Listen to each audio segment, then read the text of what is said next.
The Little Mermaid by Hans Christian Andersen, published in 1837. Far out in the ocean, the water is as blue as the petals of the loveliest cornflower, and as clear as the purest glass. But it is very deep, too. It goes down deeper than any anchor rope will go, and many, many steeples would have had to be stacked one on top of another to reach from the bottom to the surface of the sea. It is down there that the sea folk live. Now, don't suppose that there are only bare white sands at the bottom of the sea. No, indeed. The most marvelous trees and flowers grow down there, with such pliant stalks and leaves that the least stir in the water makes them move about as though they were alive. All sorts of fish, large and small, dart among the branches, just as birds flit through the trees up here. From the deepest spot in the ocean rises the palace of the Sea King. Its walls are made of coral and its high, pointed windows of the clearest amber. But the roof is made of mussel shells that open and shut with the tide. That is a wonderful sight to see, for every shell holds glistening pearls, any one of which would be the pride of a queen's crown. The Sea King down there had been a widower for years, and his old mother kept house for him. She was a clever woman, but very proud of her noble birth. Therefore she flaunted 12 oysters on her tail, while the other ladies of the court were only allowed to wear 6. Except for this, she was an altogether praiseworthy person. Particularly so because she was extremely fond of her granddaughters, the little sea princesses. They were 6 lovely girls, but the youngest was the most beautiful of them all. Her skin was as soft and tender as a rose petal, and her eyes were as blue as the deep sea. But like all the others, she had no feet. Her body ended in a fishtail. The whole day long they used to play in the palace, down in the great halls where the live flowers grew on the walls. Whenever the high amber windows were thrown open, the fish would swim in, just as swallows dart into our rooms when we open the windows. But these fish, now, would swim right up to the little princesses to eat out of their hands and let themselves be petted.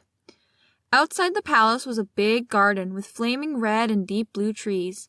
Their fruit glittered like gold, and their blossoms flamed like fire on their constantly waving stalks. The soil was very fine sand indeed, but as blue as burning brimstone. A strange blue veil lay over everything down there. You would have thought yourself aloft in the air with only the blue sky above and beneath you, rather than down at the bottom of the sea. When there was a dead calm, you could just see the sun, like a scarlet flower with light streaming from its calyx. Each little princess had her own small garden plot, where she could dig and plant whatever she liked. One of them made her little flower bed in the shape of a whale. Another thought it neater to shape hers like a little mermaid. But the youngest of them made hers as round as the sun, and there she grew only flowers that were as red as the sun itself. She was an unusual child, quiet and wistful, and when her sisters decorated their gardens with all kinds of odd things they had found in sunken ships, she would allow nothing in hers except flowers as red as the sun and a pretty marble statue. The figure of a handsome boy, carved in pure white marble, had sunk down to the bottom of the sea from some ship that was wrecked. Beside the statue she planted a rose-colored weeping willow tree, which thrived so well that its graceful branches shaded the statue and hung down to the blue sand, where their shadows took on a violet tint, and swayed as the branches swayed. It looked as if the roots and the tips of the branches were kissing each other in play. Nothing gave the youngest princess such pleasure as to hear the world of humans being up above them. Her old grandmother had to tell her all she knew about ships and cities and of people and animals. What seemed nicest of all to her was that up on land the flowers were fragrant, for those at the bottom of the sea had no scent. And she thought it was nice that the woods were green, and that the fish you saw among their branches could sing so loud and sweet that it was delightful to hear them. Her grandmother had to call the little birds fish, or the princess would not have known what she was talking about, for she had never seen a bird. "When you get to be 15, her grandmother said, "you will be allowed to rise up out of the ocean and sit on the rocks in the moonlight, to watch the great ships sailing by. You will see woods and towns, too." Next year, one of her sisters would be 15, but the others, well, since each was a whole year older than the next, the youngest still had 5 long years to wait until she could rise up from the water and see what our world was like. But each sister promised to tell the others about all that she saw and what she found most marvelous on her first day. Their grandmother had not told them half enough, and there were so many things that they longed to know about. The most eager of them all was the youngest, the very one who was so quiet and wistful. Many a night she stood by her open window and looked up through the dark blue water where the fish waved their fins and tails. She could just see the moon and stars. To be sure, their light was quite dim, but looked at through the water, they seemed much bigger than they appear to us. Whenever a cloud-like shadow swept across them, she knew that it was either a whale swimming overhead or a ship with many humans being on board it. Little did they dream that a pretty young mermaid was down below, stretching her white arms up toward the keel of their ship. The eldest princess had her 15th birthday, so now she received permission to rise up out of the water. When she got back, she had 100 things to tell her sisters about, but the most marvelous thing of all, she said, was to lie on a sandbat in the moonlight when the sea was calm, and to gaze at the large city on the shore where the lights twinkled like hundreds of stars, to listen to music, to hear the chatter and clamor of carriages and people, to see so many church towers and spires, and to hear the ringing bells. Because she could not enter the city, that was just what she most dearly longed to do. Oh, how intently the youngest sister listened! After this, whenever she stood at her open window at night and looked up through the dark blue waters, she thought of that great city with all of its clatter and clamor, and even fancied that in these depths she could hear the church bells ring. The next year, her second sister had permission to rise up to the surface and swim wherever she pleased. She came up just at sunset, and she said that this spectacle was the most marvelous sight she had ever seen. The heavens had a golden glow, and as for the clouds, she could not find words to describe their beauty. Splashed with red and tinted with violet, they sailed over her head. But much faster than the sailing clouds were wild swans in a flock. Like a long white veil trailing above the sea, they flew toward the setting sun. She too swam toward it, but down it went, and all the rose-colored glow faded from the sea and sky. The following year her third sister ascended, and as she was the boldest of them all, she swam up a broad river that flowed into the ocean. She saw gloriously green vine-colored hills. Palaces and manor houses could be glimpsed through the splendid woods. She heard all the birds sing, and the sun shone so brightly that often she had to dive under the water to cool her burning face.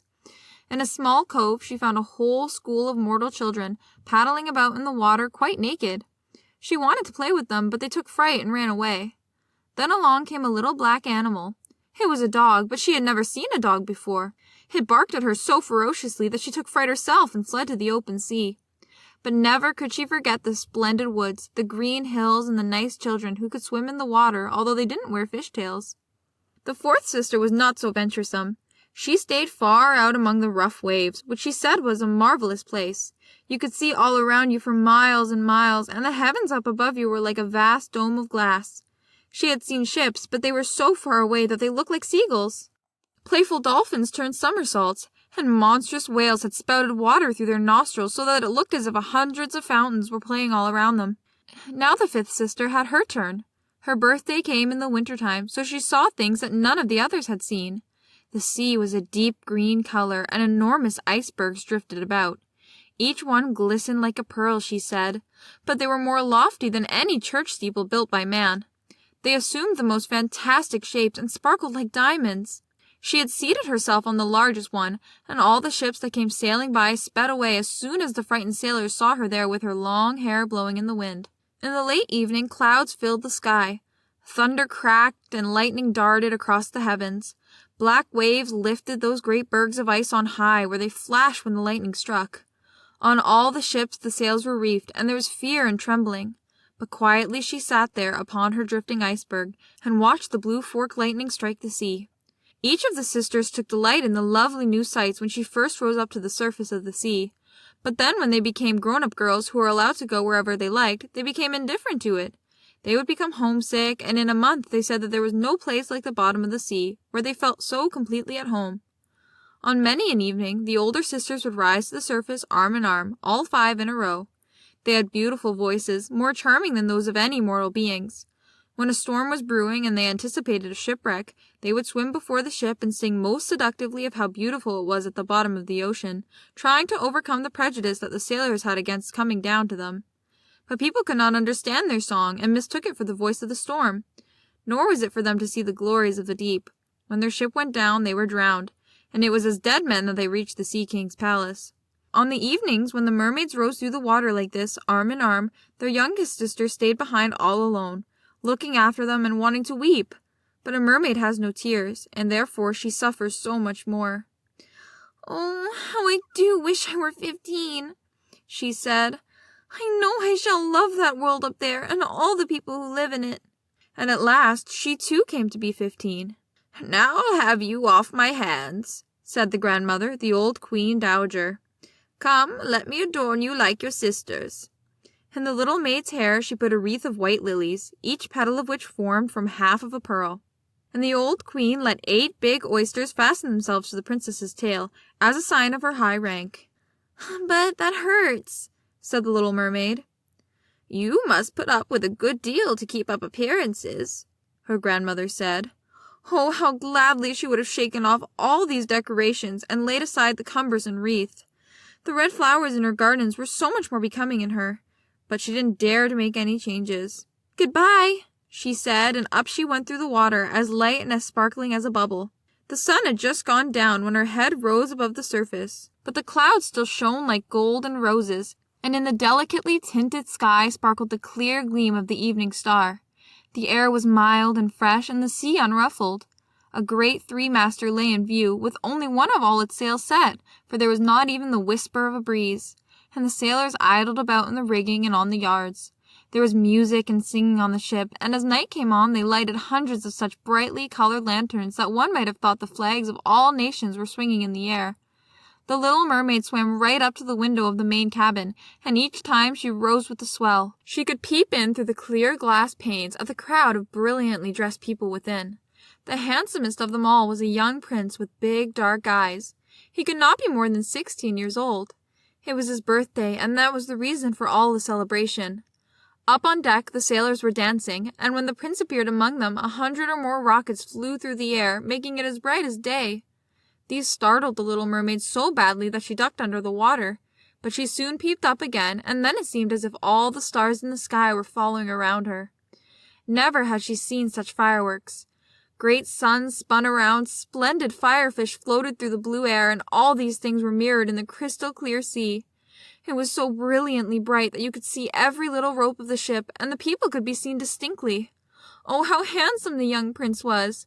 He laughed and he smiled and shook people by the hand while the music rang out in the perfect evening. It got very late, but the little mermaid could not take her eyes off the ship and the handsome prince. The brightly colored lanterns were put out, no more rockets flew through the air, and no more cannons boomed. But there was a mutter and rumble deep down in the sea, and the swell kept bouncing her up so high that she could look into the cabin. Now the ship began to sail. Canvas after canvas was spread in the wind. Waves rose high, great clouds gathered, and lightning flashed in the distance.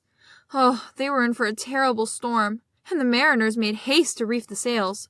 The tall ship pitched and rolled as it sped through the angry sea. The waves rose up like towering black mountains, as if they would break over the masthead, but the swan-like ship plunged into the valleys between such waves and emerged to ride their lofty heights.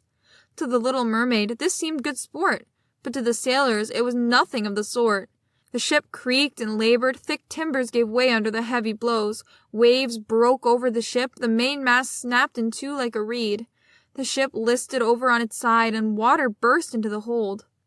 Now the little mermaid saw that people were in peril, and that she herself must take care to avoid the beams and wreckage tossed about by the sea.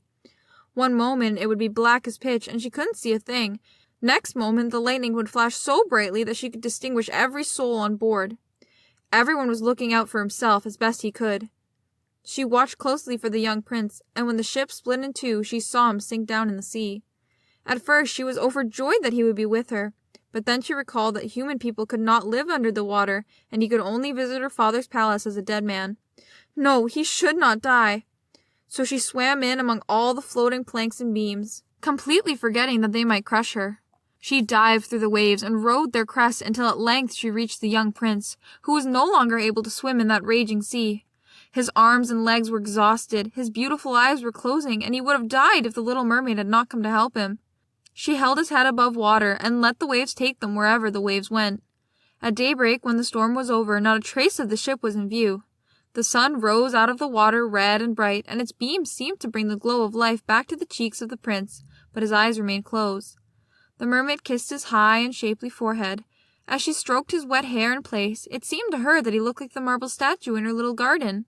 She kissed him again and hoped that he would live. She saw dry land rise before her in high blue mountains, topped with snow of glistening white as if a flock of swans were resting there.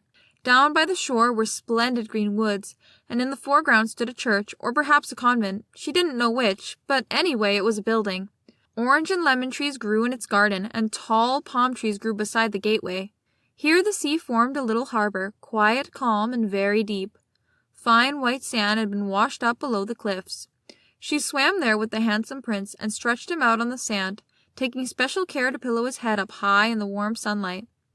The bells began to ring in the great white building, and a number of young girls came out into the garden. The little mermaid swam away behind some tall rocks that stuck out of the water. She covered her hair and her shoulders with foam, so that no one could see her tiny face, and then she watched to see who would find the poor prince. In a little while, one of the young girls came upon him. She seemed frightened, but only for a minute.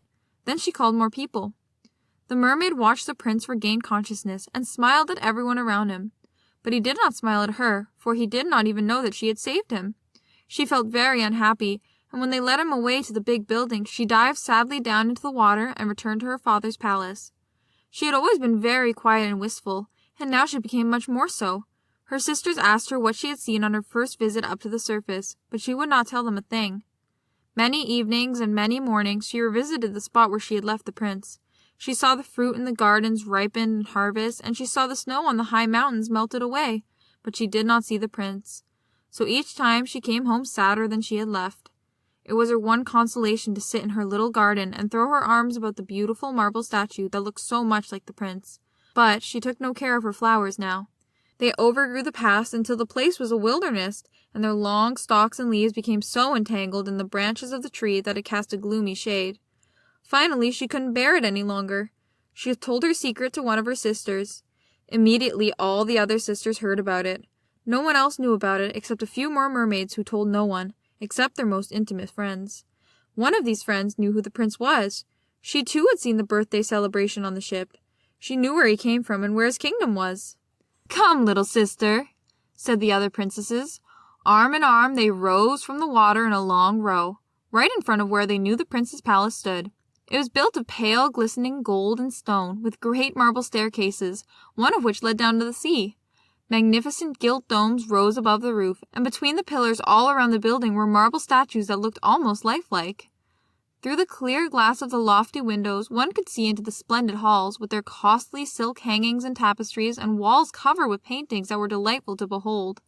In the center of the main hall a large fountain played its columns of spray up to the glass-domed roof, through which the sun shone down on the water and upon the lovely plants that grew in the big basin. Now that she knew where he lived, many an evening and many a night she spent there in the sea. She swam much closer to shore than any of her sisters would dare venture, and she even went far up a narrow stream under the splendid marble balcony that cast its long shadow over the water. Here she used to sit and watch the young prince when he thought himself quite alone in the bright moonlight.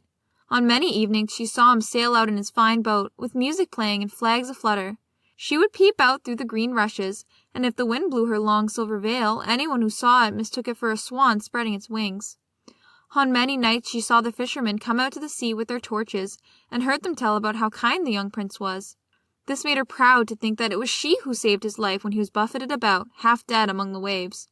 And she thought of how softly his head had rested on her breast, and how tenderly she had kissed him, though he knew nothing of all this, nor could he even dream of it.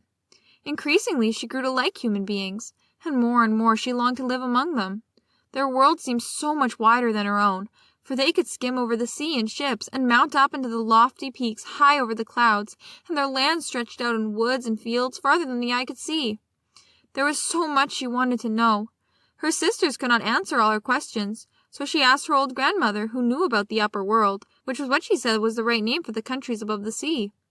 "If men aren't drowned," the little mermaid asked, "do they live on forever? Don't they die, as we do down here in the sea?" "Yes," the old lady said, "they too must die, and their lifetimes are even shorter than ours.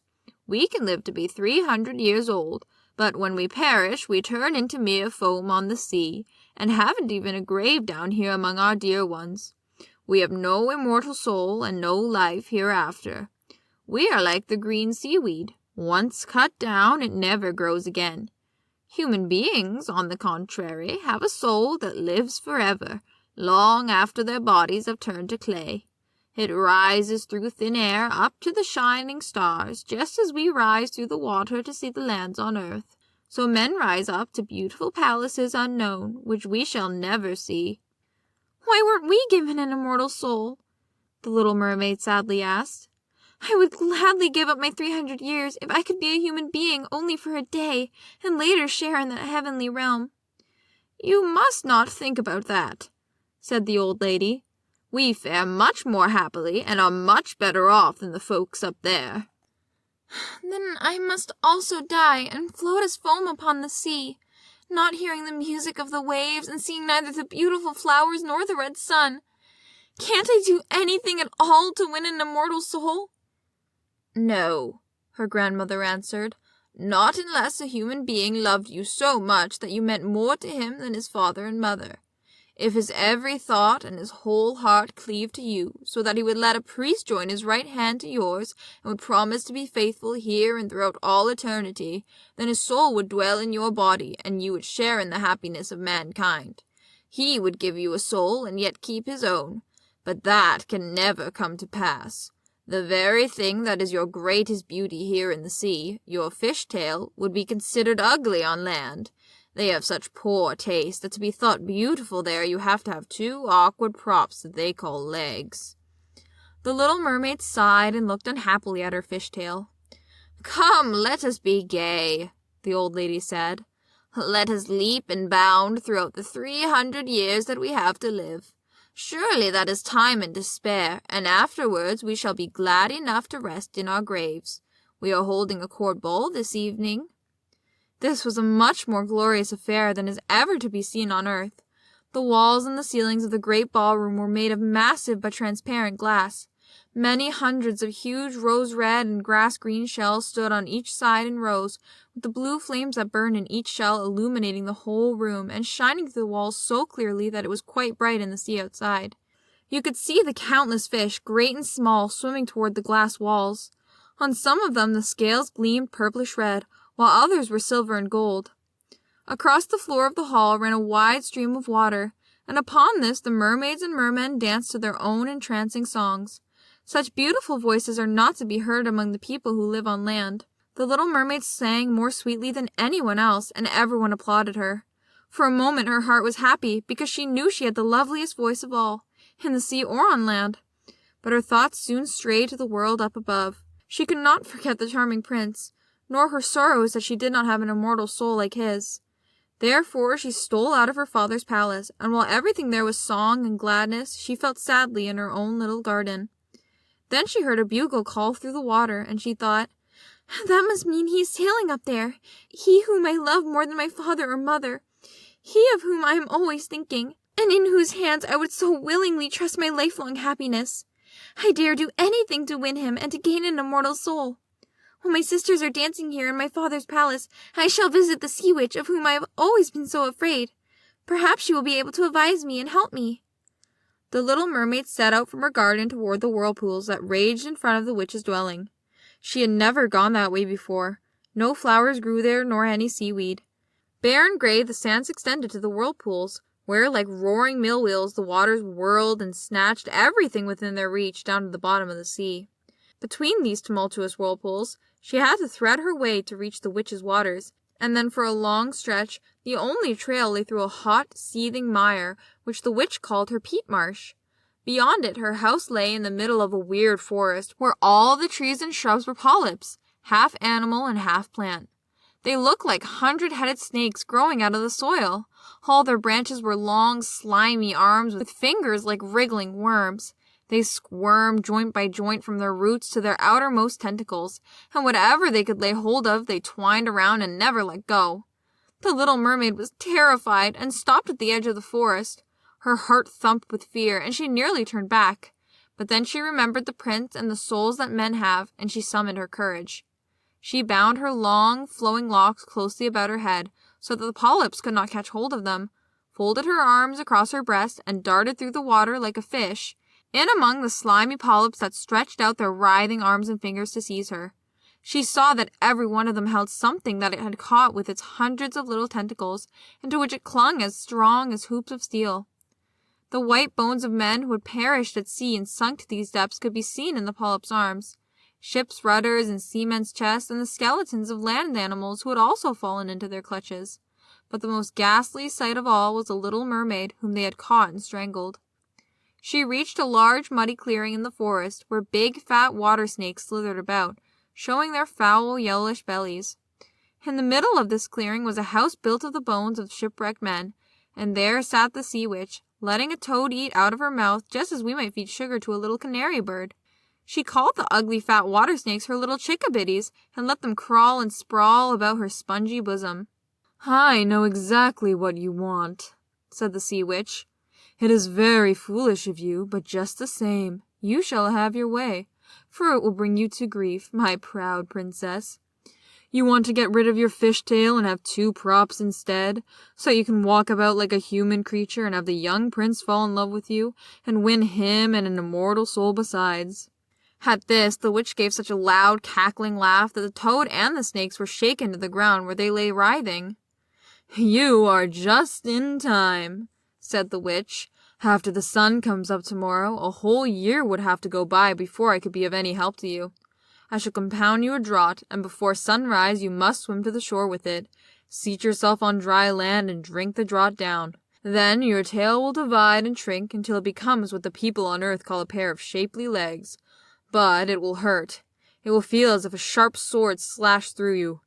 Everyone who sees you will say that you are the most graceful human being they have ever laid eyes on, for you will keep your gliding movements, and no dancer will be able to tread as lightly as you.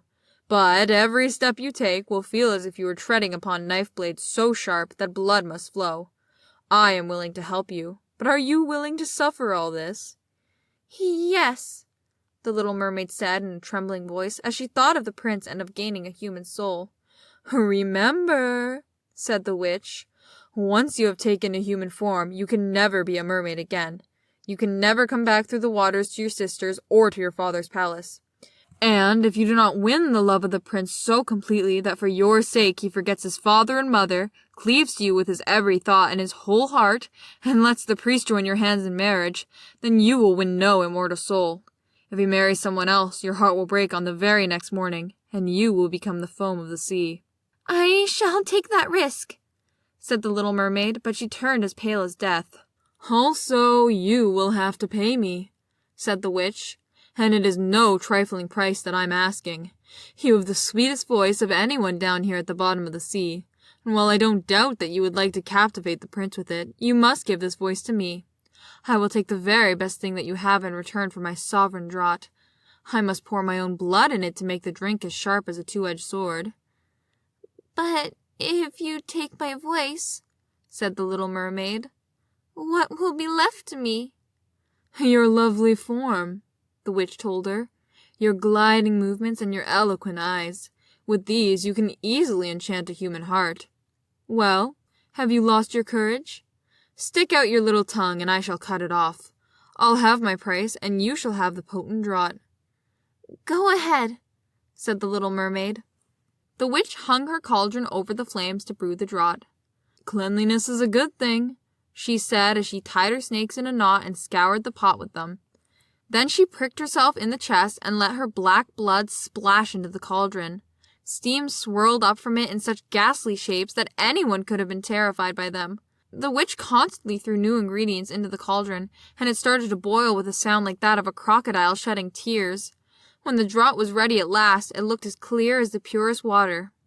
"That's your draught," said the witch, and she cut off the tongue of the little mermaid, who now was dumb and could neither sing nor talk. "If the polyps should pounce on you when you walk back through my wood," the witch said, "just spill a drop of this brew upon them, and their tentacles will break in 1,000 pieces."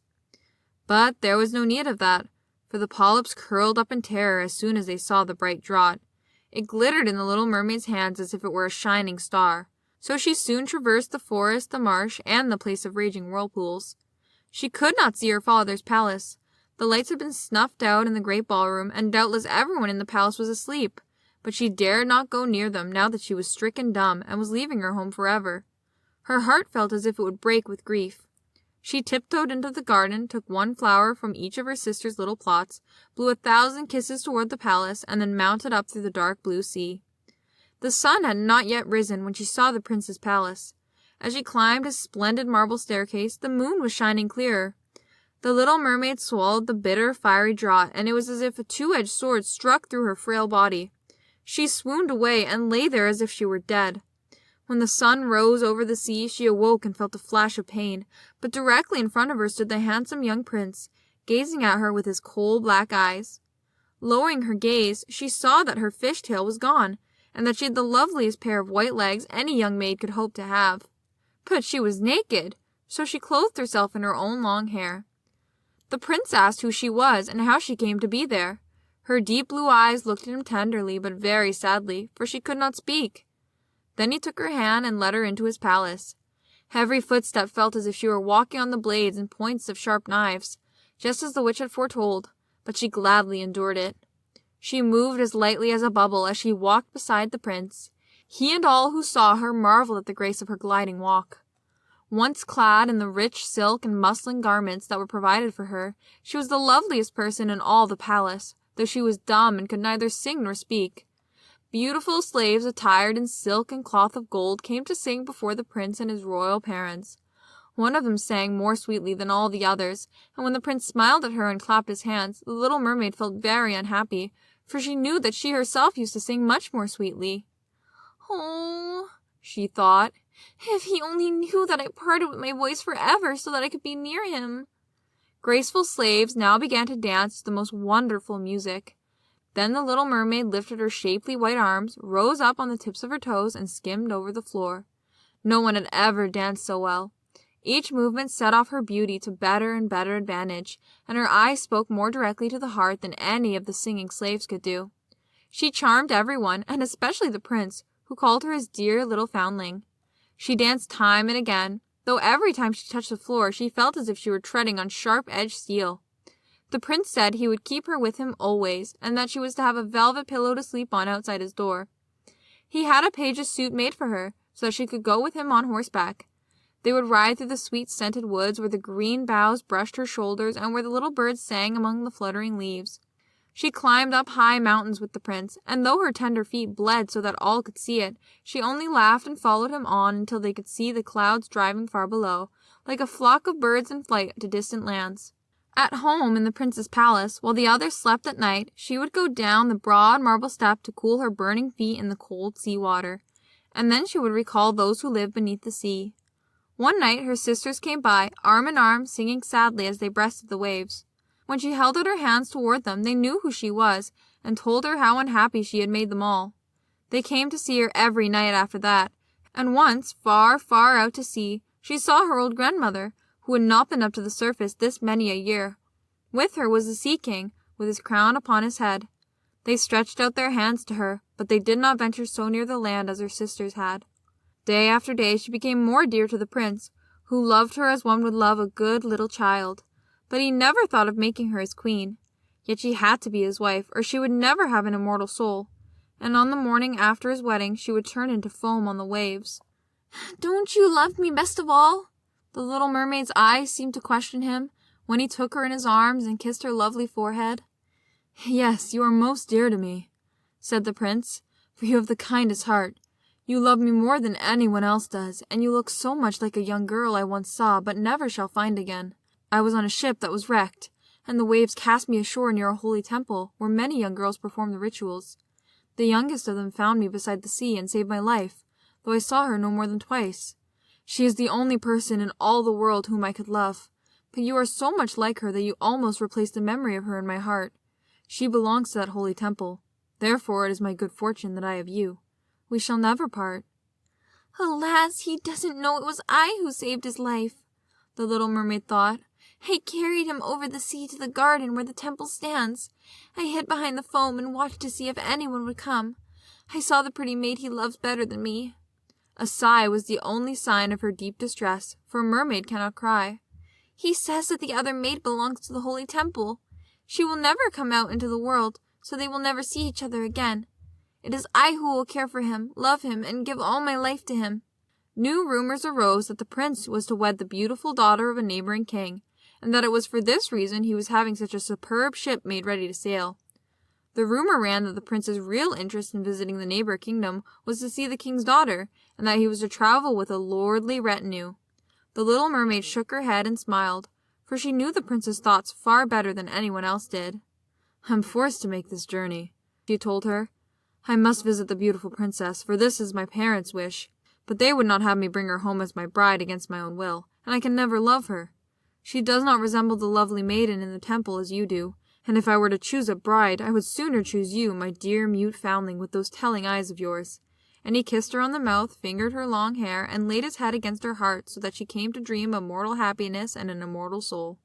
"I trust you aren't afraid of the sea, my silent child," he said as they went on board the magnificent vessel that was to carry them to the land of the neighboring king. And he told her stories of storms, of ships becalmed, of strange deep-sea fish, and of the wonders that divers have seen. She smiled at such stories, for no one knew about the bottom of the sea as well as she did.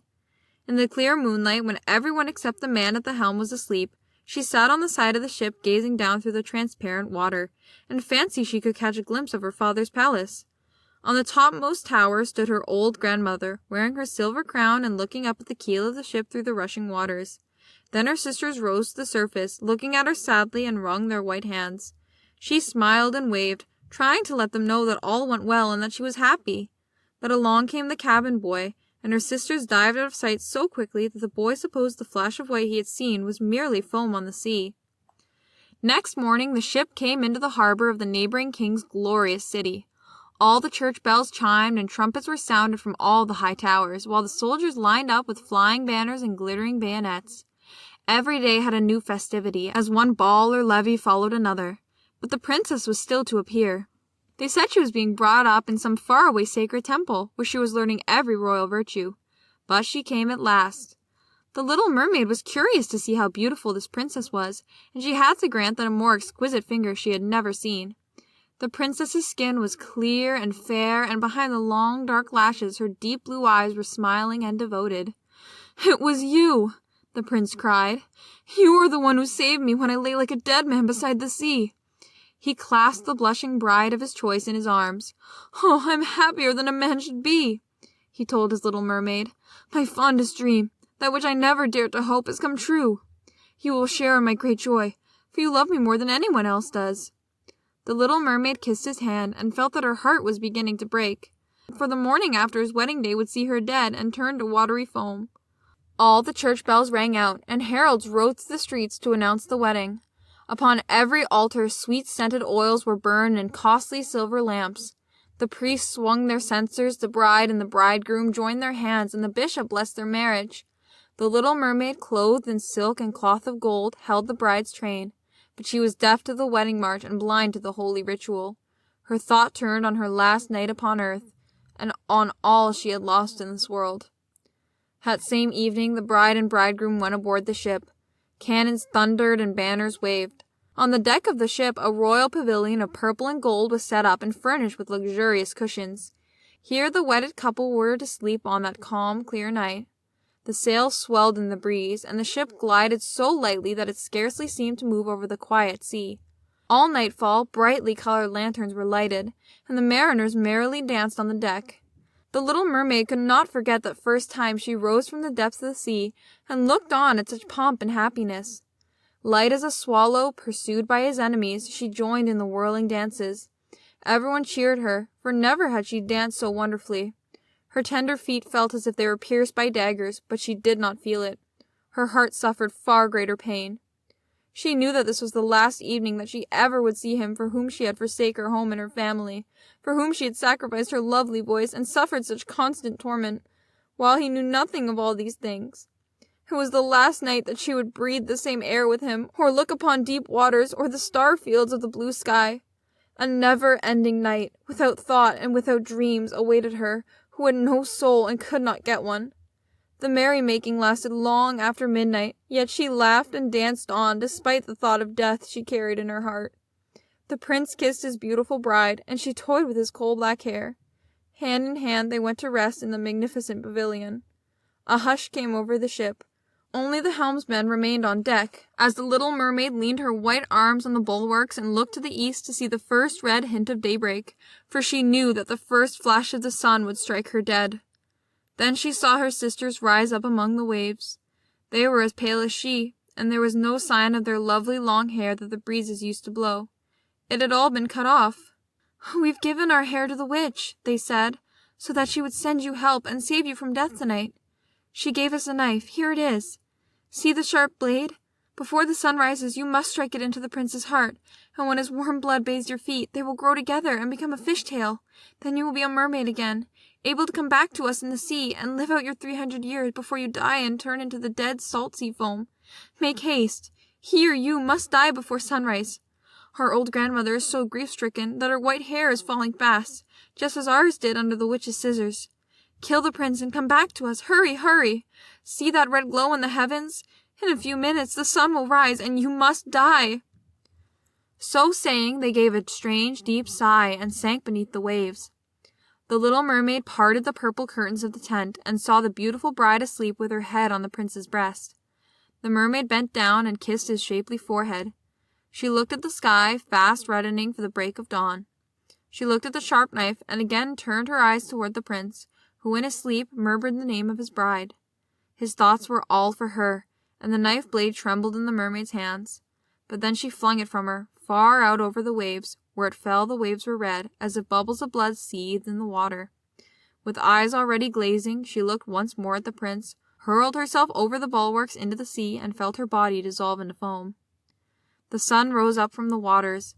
Its beams fell, warm and kindly, upon the chill sea foam, and the little mermaid did not feel the hand of death. In the bright sunlight overhead, she saw hundreds of fair ethereal beings. They were so transparent that through them she could see the ship's white sails and the red clouds in the sky. Their voices were sheer music, but so spirit-like that no human ear could detect the sound, just as no eye on earth could see their forms. Without wings, they floated as light as the air itself. The little mermaid discovered that she was shaped like them, and that she was gradually rising up out of the foam. "Who are you, toward whom I rise?" she asked, and her voice sounded like those above her, so spiritual that no music on earth could match it. "We are the daughters of the air," they answered. "A mermaid has no immortal soul, and can never get one unless she wins the love of a human being. Her eternal life must depend on a power outside herself. The daughters of the air do not have an immortal soul either, but they can earn one by their good deeds. We fly to the south, where the hot, poisonous air kills human beings unless we bring cool breezes. We carry the scent of flowers through the air, bringing freshness and healing balm wherever we go. When for 300 years we have tried to do all the good that we can, we are given an immortal soul and share in mankind's eternal bliss. You, poor little mermaid, have tried with your whole heart to do this too. Your suffering and your loyalty have raised you up into the realm of airy spirits, and now in its course of 300 years you may earn by your good deeds a soul that will never die."